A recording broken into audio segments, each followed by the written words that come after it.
Ah, desisto.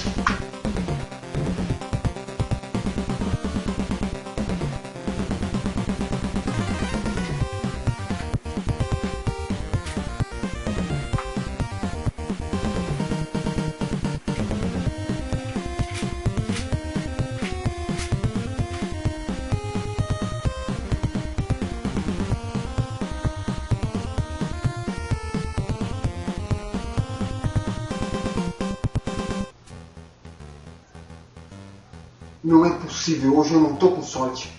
Não tem nenhuma revista com dicas do jogo do Battletoads.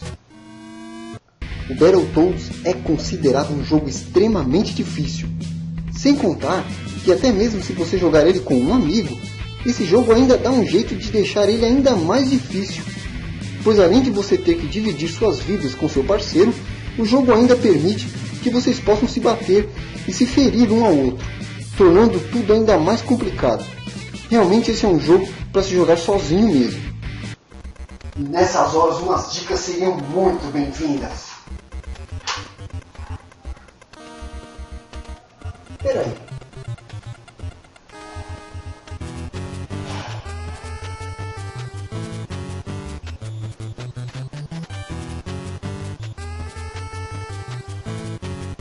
Battletoads. Será que aqui eu vou encontrar alguma...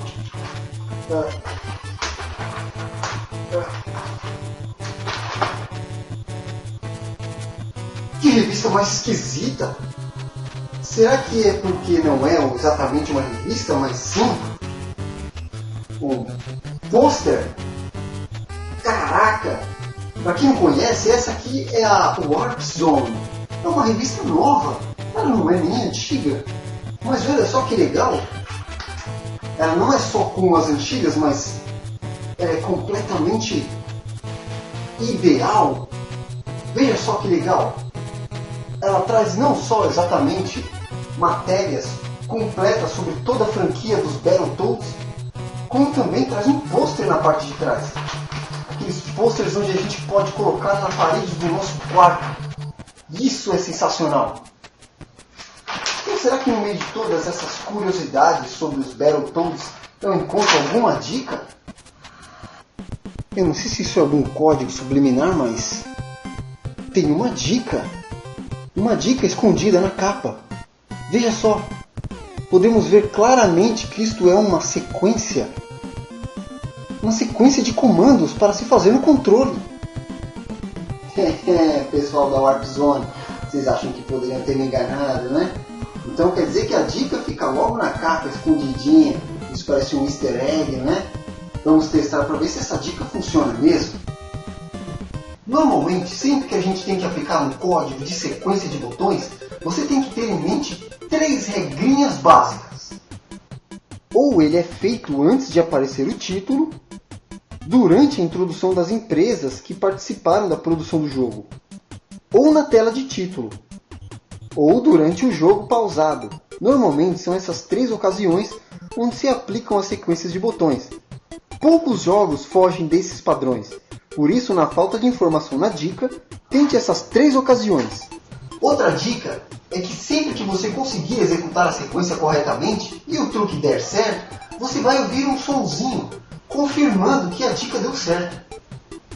E sempre que você for fazer a sequência de botões, faça ela de forma segura. Não faça muito rápido para você não se perder e também não faça muito devagar, porque senão o jogo não vai acompanhar e vai dar como erro. Se você errar, por acaso a dica em algum momento, pare, dê uma pausa e comece novamente. O certo é você fazer de uma forma contínua e segura. Assim.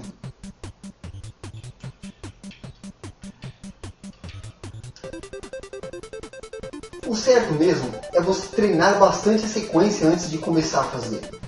Porque se você ficar olhando e lendo a sequência enquanto você tenta digitar o código, isso vai dar um nó no seu cérebro. Procure treinar bastante ela e quando você tiver decorado o movimento, aí você começa a executá-lo.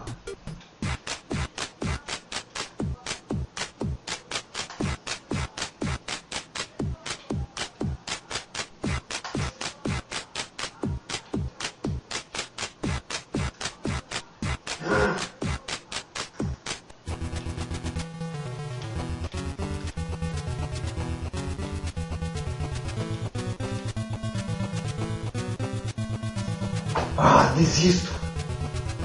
Não tem jeito. Melhor eu trocar de jogo. Tá muito difícil. Vou pegar um jogo mais fácil pra gente jogar. Mas tem que ser beat'em up, né? Vamos ver algum outro joguinho que eu tenho na minha coleção.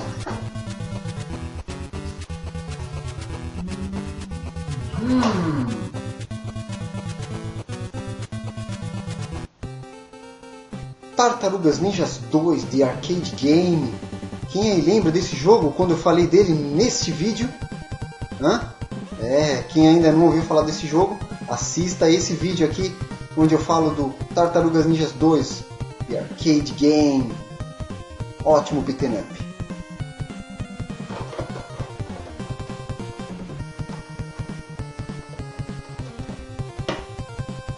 Só de pensar que aquele código maluco não funcionava no jogo dos Battletoads. Eu não sei por que estava na capa da revista. Justo na revista dos Battletoads. Imagina só, uma sequência tão lógica, tão precisa como esta. E de repente... Deu certo? Mas... Por quê? Eu não consigo entender por que deu certo. Mas...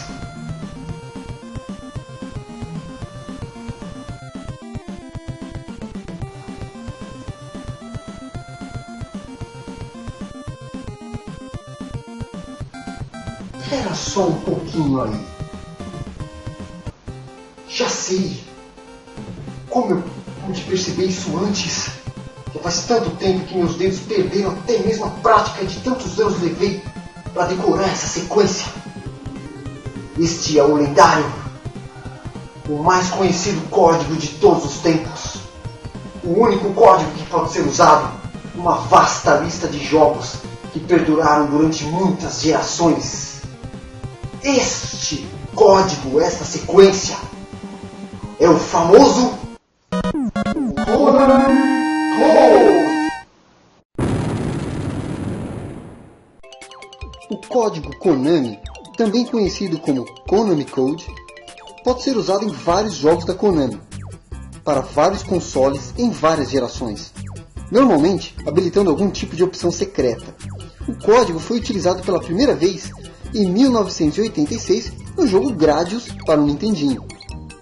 Durante o jogo ou nas telas de apresentação, o jogador pressiona a seguinte sequência no controle: cima, cima, baixo, baixo, esquerda, direita, B e A.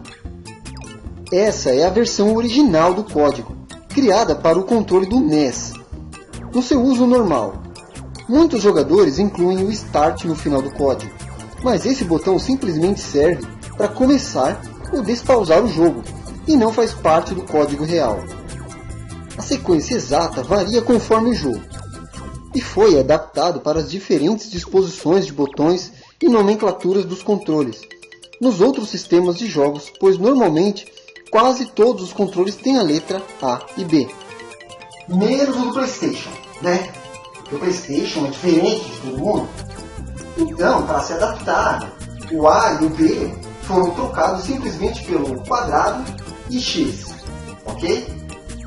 O código Konami, criado em 1985 por Kazuhisa Hashimoto, programador da conversão do jogo do Gradius, que era do arcade, que depois foi lançado no ano seguinte para o Famicom e para o NES. Por achar o jogo muito difícil durante os testes, ele criou o código que dá ao jogador todos os power-ups que normalmente devem ser adquiridos no decorrer do jogo. Além disso, quando digitado inversamente, fornece 30 vidas ao jogador. Ele usou esse mesmo código em vários jogos que criou para a Konami, para ajudá-lo a testar o jogo com mais facilidade, principalmente porque os critérios da Konami eram bem específicos quanto à dificuldade de seus jogos. Mas por um infortúnio, ou talvez por um mero acidente, ele não removeu o código após finalizar o desenvolvimento dos jogos, talvez porque ele mesmo achava injusto para nós jogadores. O código continuou presente na sequência dos jogos, como um vírus que infectava todos os jogos que eram produzidos pela Konami, incluindo Gradius 3, no qual a sequência original destrói a nave do jogador. diacho? O exemplo mais famoso do uso do código Konami provavelmente é na versão de 1988 para o NES do jogo Contra, no qual o código aumenta o número de vidas do jogador de 3 para 30. Devido à alta dificuldade do jogo, muitos jogadores se tornavam dependentes do código para completar o jogo, dando ao código o nome de código Contra. Claro que, nessa época, poucas pessoas sabiam que esse código funcionava em diversos jogos. E como usavam mais o código Contra, por isso que deram esse nome para ele, antes dele ser conhecido como Konami Code. Mas quando a sua popularidade cresceu, o código foi associado à sua criadora, a Konami, e a todos os seus títulos que foram criados até os dias de hoje. Então, se você tem algum jogo da Konami, você pode aplicar ele usando as 3 regras básicas que em alguma delas dará certo. Então, se você realmente se considera um gamer de verdade, você tem que ter decorado esse código, pois esse código é uma lenda. E você só realmente pode se julgar um jogador de verdade se você tiver decorado esse código. Mas voltando às origens, por que esse código está na capa da Warp Zone? Talvez simplesmente porque ela queira dizer que o código faz você voltar no tempo e ter acesso ao conteúdo da revista? Será que ela tenha usado esse código simplesmente porque ele é um código que fez parte do nosso passado, fez parte da lenda dos jogadores mais poderosos dos videogames? E é claro que esse código não poderia faltar na revista Warp Zone. Será que é isso que eles queriam dizer?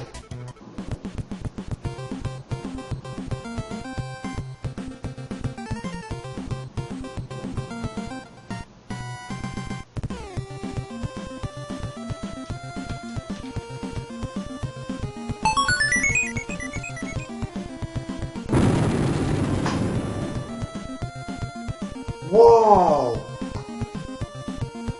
Que demais!